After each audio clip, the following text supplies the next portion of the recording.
Hello, welcome to today's Take 5. Today we are going to be beginning a new book in the Bible, and that is the book of Acts. And so normally we do a little mini devotional, but today we're going to do this overview piece, and it's really good. It'll help supplement your reading, and as you're reading, maybe understand what you're reading a little bit better.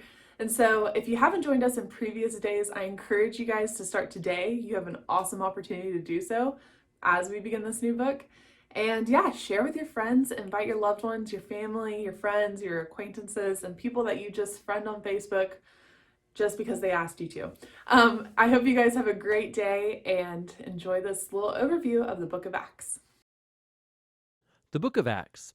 It's the second volume of a unified two-part work that today we call Luke Acts. These were written by the same author, Luke, who was a traveling co-worker with Paul.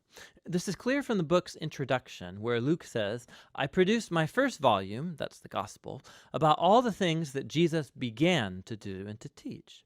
Now Luke's giving a clue here as to what this book of Acts will be about. Volume 1 was about what Jesus began to do and to teach. Volume 2 will then be about what Jesus continued to do and teach. Which leads to a really interesting point about the book's traditional but not original name, the Acts of the Apostles. While different apostles do appear in most of these stories, the only single character who unifies the whole story from beginning to end is Jesus himself, acting directly or through the Spirit. And so the book would more accurately be named The Acts of Jesus and the Spirit. The book's introduction recounts how the risen Jesus spends some 40 days with the disciples, teaching them about the kingdom of God. This connects back to the story of Luke's gospel, where Jesus claimed that he was restoring God's kingdom over the world, beginning with Israel. So he called Israel to live under God's reign by following him. And he was enthroned as king when he gave up his life and then conquered death with his love. And so the book of Acts begins with the risen King Jesus instructing his disciples about life in his kingdom. So he promises that the Spirit will soon come and immerse them in his personal presence. And this fulfills one of the key hopes from the Old Testament prophets, that in the Messianic kingdom, God's presence, his Spirit, would come and take up residence among his people in a new temple and transform their hearts.